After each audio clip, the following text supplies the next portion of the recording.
Today is International Women's Day, apparently, and normally I wouldn't bother acknowledging it, but I thought that this would be a particularly good day.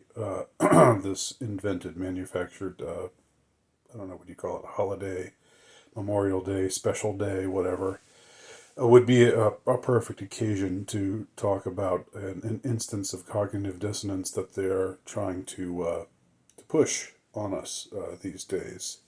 That is very much related to women and the identity and nature of women. Um, and First of all, what is cognitive dissonance? Cognitive dissonance is when you're told two contradictory things and you're told that they must both be true simultaneously when they contradict each other. The most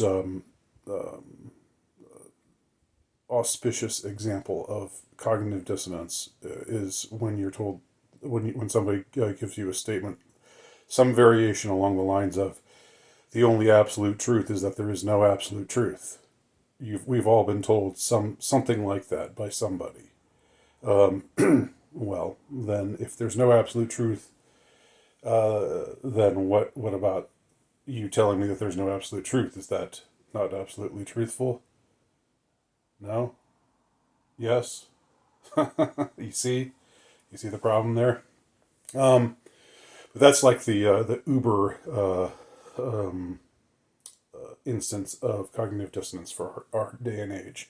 What we have today with feminism and transgenderism uh, is this that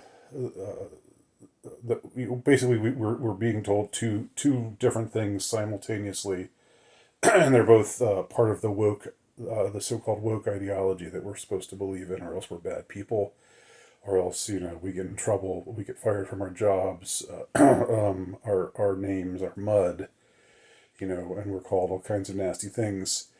But the problem in this case is we're told two things that cannot be coexistent, and yet we're told to believe them both at the same time. What we're told to believe with regard to radical feminism is I'll just give it the benefit of the doubt by calling it radical feminism, and say, well, you can be a moderate feminist and not believe that. Although most of the people that I know who call themselves moderate feminists find themselves at odds with feminism. So, and take that for what it's worth. But what they say is that there is no such thing as male and female. There's no genetic inherent biological difference between men and women, other than the bodily differences. The men aren't predisposed to be any particular way. Women aren't predisposed to be any particular way, and so really gender doesn't exist, and it's all learned, it's all cultural, and so if you were born male but you were raised to be a woman, then there would be no problem. You would just go along with it, and it would be natural to you. And it's just how we're taught. Whether the traditional masculine and the traditional feminine are just what we're taught to be. It's all culturally conditioned.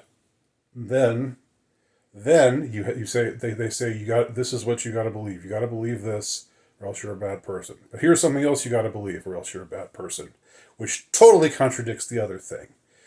The other thing that they tell you have to believe is the transgender ideology, which is that we are all born male and female, but some of us are born into the wrong bodies.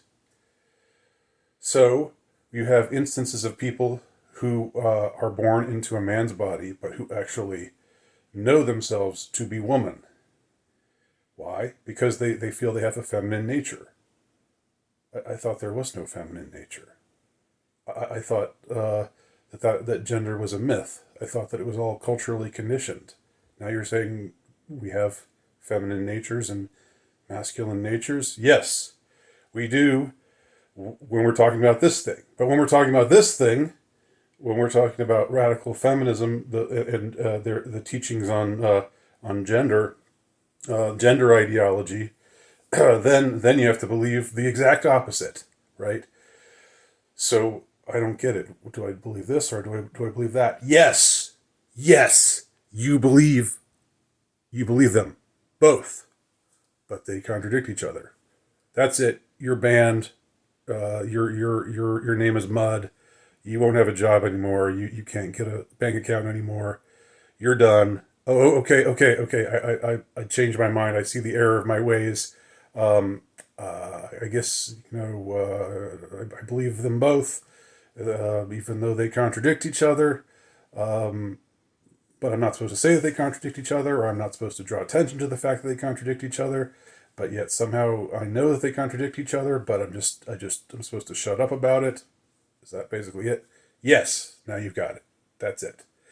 And it would be even better if you just forgot about the fact that they contradict each other at all, and just lose any critical thinking skills at all, and just do what you're told, and just think what you're told to think. Okay, got it. So there we are. Isn't it a wonderful place to be? Isn't it glorious to be alive in the year 2023 in the Western world? Don't you just love it? I love it.